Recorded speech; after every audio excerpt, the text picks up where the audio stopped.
ನೋಡಿ, ಮೋದಿಯವರು ಬ್ರಿಗೇಡ್ ಬಿಡಿ ಅಂತ ಯಾವ ಕಾರಣಕ್ಕೂ ಹೇಳಲ್ಲ. ದೇವರ ಸ್ವರೂಪಿ ಸ್ವಾದಿಗಳ ಸಾಧುಸತ್ರ ನೇತೃತ್ವ ಇದು.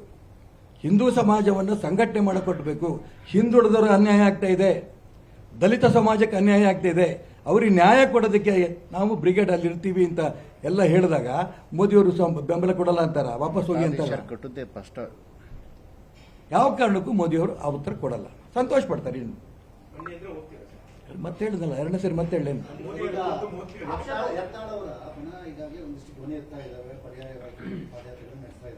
ನಾವು ಕೂಡ ಅದನ್ನು ಹೇಳಿದ್ರಿ. ಈಗ ಆ ರೀತಿಯ ಚರ್ಚೆಗಳು ನಡೀತಾ ಇದ್ದಾವೆ, ತಾವು ಧ್ವನಿ ಎತ್ತಿದ್ದೀರಿ.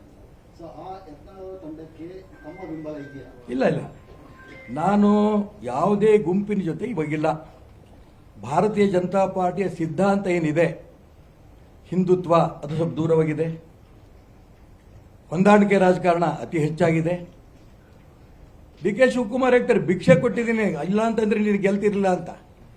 ಅದೇ ಪದಕ್ಕೆ ಇನ್ನೊಂಥರ ಇವತ್ತು ನಿನ್ನೆ ನನ್ನ ಪತ್ರಿಕೆಗಳು ನೋಡಿದೆ, ಮೊನ್ನೆ ವಿಜಯೇಂದ್ರ ಅವರು ಹೇಳಿದ್ರು, ನಾನೇನಾದರೂ ವರ್ಣದಲ್ಲಿ ನಿಂತುಬಿಟ್ಟಿದ್ರೆ ಸಿದ್ದರಾಮಯ್ಯನ ಗತಿ ಏನಿತ್ತು ಅಂತ.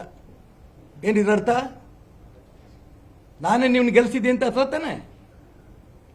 ಇದು ಹೊಂದಾಣಿಕೆ ರಾಜಕಾರಣ, ಬಹಿರಂಗವಾಗಿ ಒಪ್ಕೊಂತಾರೆ ಅಂತ ಒಂದು ಬೆತ್ತಲೆ. ಇದು ರಾಜಕೀಯ ಬೆತ್ತಲೆ, ಕಾಂಗ್ರೆಸ್ ಬಿಜೆಪಿ ಇಬ್ಬರು ನಾಯಕರಲ್ಲಿ.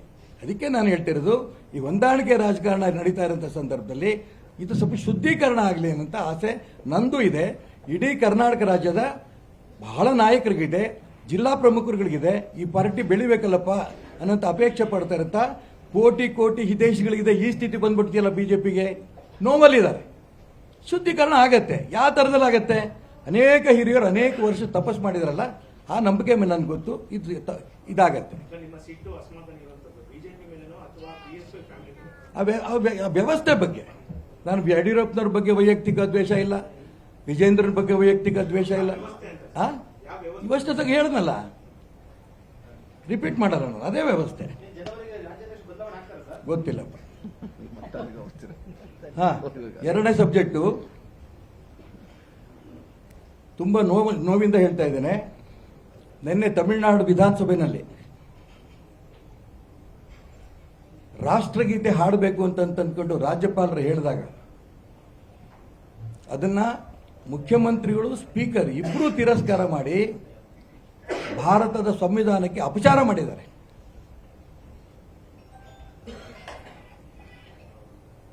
ಜೊತೆಗೆ ಅವರಿಂದ ಏನು ಹೇಳ್ತಿದ್ದಾರೆ, ರಾಜ್ಯಪಾಲರು ಏನು ಓದಬೇಕು ಅದು ಓದದೇನೆ ಸಂವಿಧಾನದ ಅಪರಾಧ ರಾಜ್ಯಪಾಲರು ಮಾಡಿದ್ದಾರೆ ಅನ್ನಂತ ಮಾತನ್ನು ಹೇಳಿದ್ರೆ ಕಳ್ಳ ತಾನೇ ಕಳ್ತನ ಮಾಡಿ ಬೇರೆ ಆಪಾದನೆ ಮಾಡೋಂಥ ವ್ಯವಸ್ಥೆ ಇದು. ಇದನ್ನ ರಾಷ್ಟ್ರಪತಿಗಳು ಗಮನಿಸಬೇಕು. ಇದು ದೇಶದ ಪ್ರಶ್ನೆ. ಇದು ರಾಷ್ಟ್ರಗೀತೆಗೆ ಅಪಮಾನ ಅಂತಂದ್ರೆ, ಸಂವಿಧಾನಕ್ಕೆ ಅಪಮಾನ ಅಂತಂದ್ರೆ, ಯಾರೋ ತಮಿಳುನಾಡಿನಂತೆ ಯಾರೋ ಒಬ್ಬ ವ್ಯಕ್ತಿ, ಸ್ಟಾಲಿನ್ದಲ್ಲ ಲೆಕ್ಕ ಇದು, ಆ ಸ್ಪೀಕರ್ದಲ್ಲ ಲೆಕ್ಕ ಇದು, ದೇಶಕ್ಕೆ ಮಾಡಿರೋಂಥ ಅಪಮಾನ ಇದು. ಇದನ್ನ ರಾಷ್ಟ್ರಪತಿಗಳು ಗಮನಿಸಬೇಕು. ಏನು ಎಚ್ಚರಿಕೆ ಕೊಡಬೇಕು. ನಾನು ಆ ಮುಖ್ಯಮಂತ್ರಿಗೂ ಮತ್ತು ಆ ಸರ್ಕಾರಕ್ಕೆ, ಸ್ಪೀಕರ್ ಹೇಳ್ತೀನಿ, ತಕ್ಷಣ ದೇಶದ ರಾಷ್ಟ್ರಭಕ್ತರ ಕ್ಷಮೆ ಕೇಳಬೇಕು. ಇದು ನನ್ನ ಒತ್ತಾಯ. ಇನ್ನು ಇಡೀ ರಾಜ್ಯದಲ್ಲಿ, ದೇಶದಲ್ಲಿ ಈ ವಿಚಾರ ಚರ್ಚೆ ಆಗತ್ತೆ.